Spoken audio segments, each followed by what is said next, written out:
मुफस्सिरीन ने एक बात लिखी है इस आयत के तहत कि फरमाया जो जमीन पे चलने वाला है उसका रिज्क अल्लाह के जिम्मे। फरमाते हैं कि ये अल्लाह ने हमारी अकल के मुताबिक हमसे बात की है, वरना आसमानों में जितनी मखलूक है रिज्क उसका भी अल्लाह के जिम्मे ही है। यहाँ जो फिल अर्द के लफ्ज है जमीन पे, वो हमें समझाने के लिए कि तुमने तो सिर्फ ये दुनिया देखी है ना, तो जिसको तुमने देखा है वो सब खाते अल्लाह का दिया हुआ ही है। तो जो हमने देखा था रब करीम ने उसके मुताबिक हमें समझा दिया। फरमाया कुछ तो तुमने देखे ही नहीं, चलो उनकी तुमसे बात नहीं करते, पर जो तुमने देखे हैं उन सब का रिस्क किसके जिम्मे है? अल्लाह के। मेरे महबूब करीम अलैहिस्सलातु सलाम ने फरमाया अल्लाह पे भरोसा रख के सवेरे निकल जाना रिस्क की तलाश में। किस पे भरोसा रखना है? निकलना तुम्हारे जिम्मे है। ये ना कहना कि घर बैठूंगा तो यहीं आएगा, निकलना तुम्हारी जिम्मेदारी है। जितनी जिम्मेदारी है वो पूरी करना। अल्लाह पे भरोसा करके निकल जाना तुम्हारी जिम्मेदारी है। रब का जिम्मा है तुम्हें रिस्क देना, वो जरूर तुम्हें रिस्क पहुंचाएगा। तो या रसूल अल्लाह सल्लल्लाहु अलैहि वसल्लम किस तरह पहुंचेगा? तो जरा हुजूर के लफ्जों का हुस्न भी देखिए। नबी पाक सल्लल्लाहु अलैहि वसल्लम ने फरमाया जिस तरह मौत तुम्हें ढूंढ लेती है ना कि तुम कहां मौजूद हो, जब वक्त आता है तो इंसान पाकिस्तान में हो तब भी आ जाता है, जद्दा में हो तब भी आ जाता है, मक्का में हो या मदीना तैयबा में वक्त फिर भी आ जाता है। फरमाया जिस तरह मौत तुम जहां भी हो तुम तक पहुंच जाती है ना, इस तरह तुम्हारा रिस्क भी तुम जहां मौजूद होते हो अल्लाह वहां पहुंचा देता है। तो या रसूल अल्लाह सल्लल्लाहु अलैहि वसल्लम किस अंदाज में? तो फरमाया निकल जाना तुम्हारी जिम्मेदारी है। फरमाया सवेरे परिंदे भी निकल जाते हैं और शाम को जब लौटते हैं तो अल्लाह उन्हें पेट भर के रोजी अता फरमाता है। हालांकि उनको नहीं पता होता हमारा कारखाना कहाँ है, हमने कहाँ जाके मजदूरी करनी है। उनको नहीं पता होता कि हमारा दफ्तर कहाँ है, हमने किस ऑफिस में बैठना है। उनको नहीं पता होता कि हमने कहाँ जाके माल खरीदना है और कहाँ से हमने फिर उसको दोबारा बेचना है। उन्हें खबर नहीं होती, अल्लाह पे भरोसा करके निकल जाते हैं। निकलना तो तेरे जिम्मे है कि नहीं? फरमाया वो तू ड्यूटी कर, शाम को अल्लाह जो रब परिंदों को रोजी देता है वो तुझे भी अता फरमाएगा। तू जिस हाल में है, क्योंकि तूने अपना ये हाल खुद नहीं बनाया, जिसने बनाया है वो बड़ा बेहतर जानता था कि तू इसी हाल में उसे अच्छा लगता है। तू उसे इसी हाल में, एक बुजुर्ग थे तो उनकी तबीयत बड़ी अलील हो गई, बीमार हो गए, तो अल्लाह ने आजमाइश दी तो कीड़े पड़ गए वजूद में। एक कीड़ा यहां से खा रहा था, अल्लाह वाले बड़े राजी रहते हैं उसकी रजा पे। तो कीड़ा यहां खा रहा था तो नीचे गिर गया, तो बाबा जी ने उठा के फिर वहां रख लिया। कहने लगे जब उसने तेरी ड्यूटी मुझे खाने की लगाई है तो मैं इस बात पे राजी हूं, तो तू नीचे क्यों गिरता है? बट ठीक है खा, जब उसने तुझे ड्यूटी जो तेरी लगाई है। सालबा बिन अब्दुर रहमान एक सहाबी थे, सालबा गालिबन नबी पाक सल्लल्लाहु अलैहि वसल्लम की खिदमत में आए। कहने लगे या रसूल अल्लाह सल्लल्लाहु अलैहि वसल्लम गुर्बत बड़ी है, मेरे लिए दुआ करें अल्लाह ज्यादा माल दे। तो महबूब सल्लल्लाहु अलैहि वसल्लम ने फरमाया तो जिस हाल में अच्छा है वो तेरे लिए बेहतर है, जिसमें तू है वही हाल तेरे लिए मुश्किल है ना। ये जवाब सुनना। या रसूल अल्लाह सल्लल्लाहु अलैहि वसल्लम दुआ कर दे। तो महबूब ने क्या फरमाया? फरमाया तू जिस हाल में है ना वो हाल तेरे लिए बेहतर है, उसी में रह।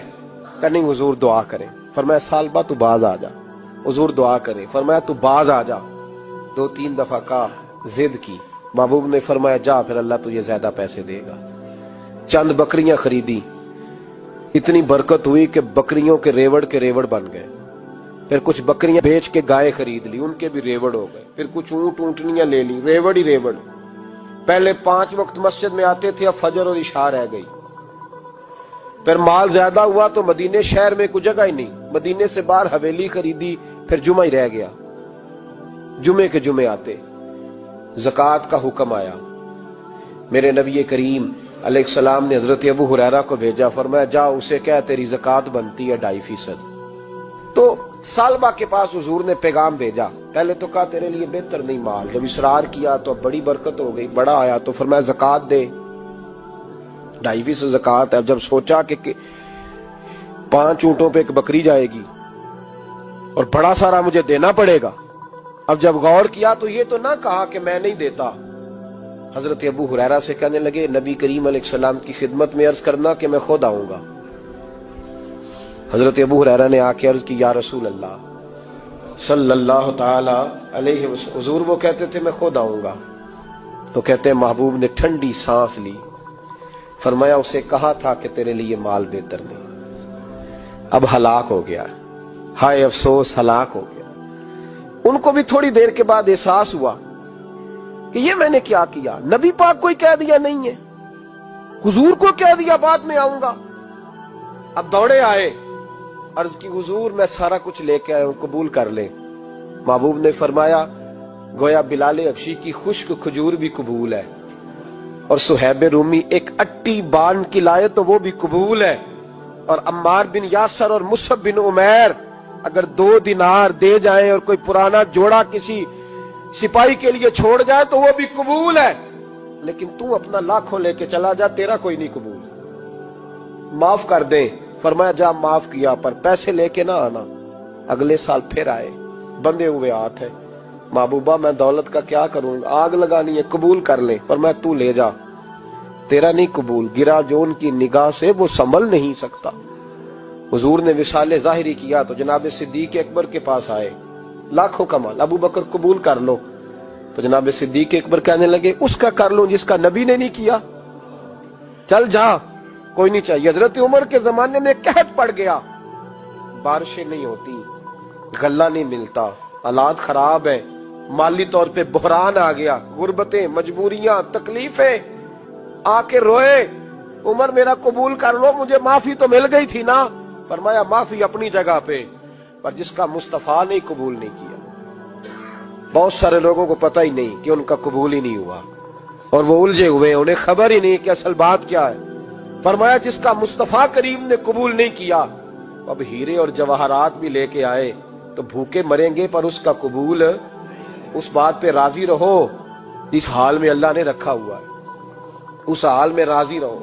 یہ جو مصیبت ہے نا دیکھنی کہ وہ بھی میرے پاس، تمہیں کیا پتا، کبھی پوچھ تو صحیح اس سے وہ کس مصیبت کا شکار ہے، جو مالی طور پہ بڑا امیر ہے، تو اس کی طرف دیکھ کے اپنا دل برا کرتا ہے۔ بس جس حال میں رب نے رکھا ہے اس حال میں رہ۔ حضرت عثمان غنی کے زمانے میں تو وہ وصال کر گئے، لیکن بھائی تو جس حال میں تیرا رب تجھے رکھتا ہے اس حال میں رہ، تیری مالی پریشانیاں ختم ہو جائیں گی۔ امام شافعی فرماتے ہیں جن گھروں میں لوگ فجر کی نماز کے وقت سوئے ہوتے ہیں ان گھروں میں رزق نہیں آتا۔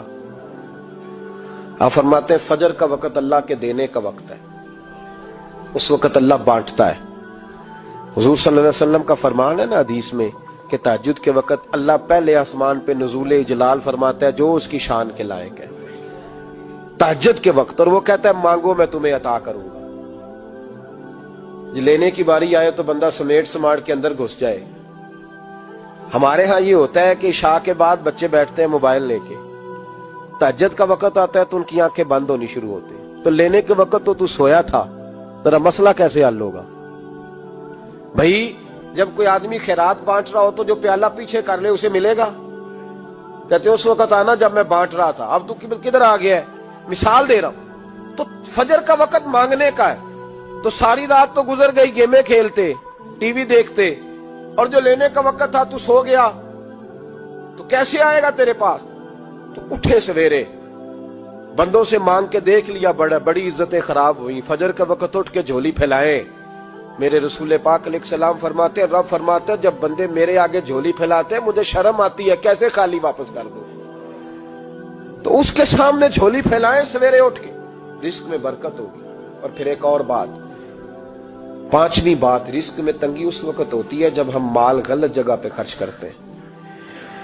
اللہ مال دیتا ہے اپنے فضل سے، اور جب ہم اسے ضائع کریں، مثال دیتا ہوں، میرے پاس ایک شخص نے آ کے کہا حضرت جی بچی کی شادی ہے، یا میرا گھر میں کوئی بیمار ہے، یا بڑی آزمائش ہے، 10,000 کی ضرورت ہے، میں نے تھما دیا اس کو، پھر مجھے بعد میں پتا چلا کہ اوہو وہ تو عیاشی کر رہا ہے پیسوں سے، وہ تو چلا گیا کہیں گھومنے اور فلاں ہوٹل میں، مہنگے ہوٹل میں بیٹھ کے کھانا کھا لیا، تو میرے دل پہ کیا گزرے گی اس شخص کے بارے میں؟ بلا مثال و بلا تشبیہ سمجھانے کے لیے اللہ نے مال دیا فضل سے، اور اگر عیاشیوں میں لگا دیا۔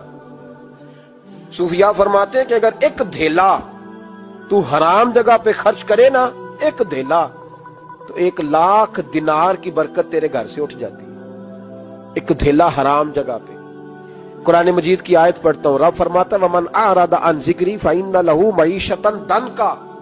बड़ी सख्त आयत है। वमन आरादा अन जिक्री, फरमाया जब तू मेरे तज़किरे से, मेरे जिक्र से मुंह फेर लेता है, फइन्ना लहू मईशतन दनका, तो मैं तेरी मईशत को, तेरे रिस्क को तंग कर देता हूं, तो तेरी जिंदगानी तंग होती। और जिसकी जिंदगी अल्लाह तंग करे उसकी कोई खोल सकता है? कहते हैं बड़ी जगहों पे गया हूं, बड़ी फूके मरवाई, बड़े दम कराए, हालात सही नहीं होते, तो मस्जिद आके तौबा कर।